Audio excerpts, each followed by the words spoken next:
COINTELPRO stands for Counterintelligence Program, and it's basically an infiltration method used against radical groups and, civil rights groups of the 60s and whatever.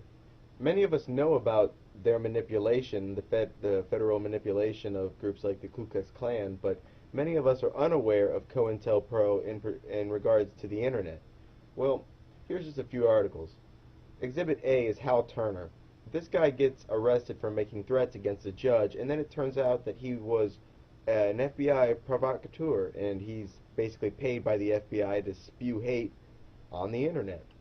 Here's an article from Wired magazine regarding a 2006 report for the Joint Special Operations University. Blogs and Military Information Strategy. And then you see where it says right there, hiring a block of bloggers to verbally attack a specific person or promote a specific message may be worth considering. Well, they're already doing it. Blogs are CENTCOM's new target, and here's one from the Department of Defense's own website. CENTCOM team engages bloggers. And here's the Israeli government admitting to doing the same. That commentator on your blog may actually be working for the Israeli government. And if you look, it says, Israeli students and demobilized soldiers get paid to pretend that they are just regular folks and leave pro-Israel comments on Twitter, Facebook, YouTube, and other sites. And, when asked about how these people are going to act on the internet, here's what was said. Will the responders who are hired for this also present themselves as ordinary net surfers? Of course. Our people will not say, hello, I am from the Policy Explanation Department of the Israeli Foreign Ministry, and I want to tell you the following, and their mission, monitoring, and fostering discussions. But this article on Infowars.com pretty much sums it up best. So while you're wasting your time arguing the finer points of the collapse of Building 7, or the quagmire in Iraq with someone who seems unable to grasp the basic principles, your foe could well be sat behind a plush U.S. government desk in a uniform. Their mission statement is simple. Clutter up the search engines by making fake conspiracy vids and sites. They make deliberately bad videos that are designed to scare away newcomers, make people think that, conspiracy theorists are just, making something out of nothing and overanalyzing. So when you go looking for the truth, all you find are big lies. Their second job is disinformation and misdirection. They insert lies and infiltrate into already currently existing movements like the 9/11 nuke story, the nuclear weapons detonating at 9/11, or the aliens at 9/11 story. These were all disinfo. Their third job is to scare away newcomers, people who are, finding out the truth for the very first time when they come up and they stumble on their posts and their sites full of nothing but craziness. It just scares people away. They pose as conspiracy theorists and they curse a lot while they're conspiracy theorists, or at least posing as them. They speak intelligently when they're scoffing at conspiracy theorists, and they speak poorly and stupidly when they're posing as them.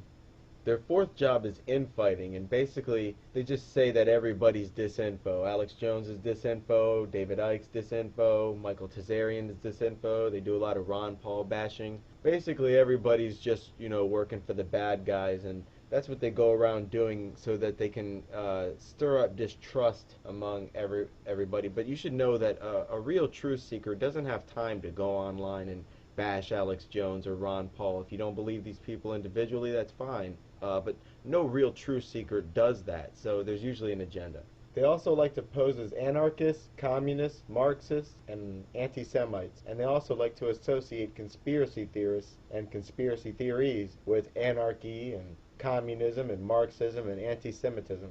They like to incite religious and racial tension. You'll see them just go from place to place talking bad things about Jesus, or it'll be, against whitey or against blacks. They like to go around promoting atheism. Their job is to incite racial tension and to have newcomers associate conspiracy theorists with these racial tension and with the religious bigoted statements and whatever.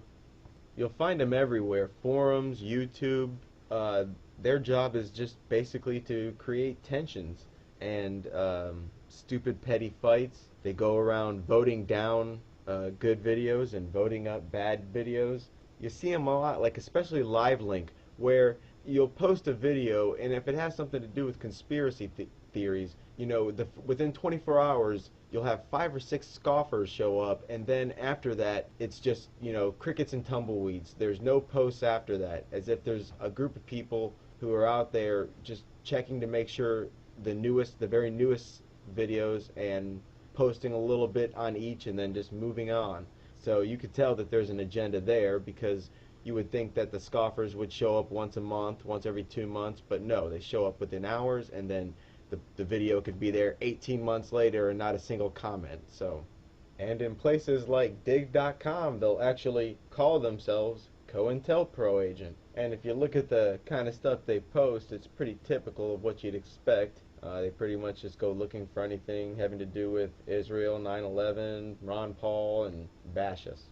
They like to keep video makers and websites busy with nonsense, and one of their favorite things is to call for violence. You know, only the feds think to do it, and only the feds get away with it, because if anybody else calls for violence on the internet, you're going to have goonballs at your door. So when you see someone who's calling for violence, usually that's one of them.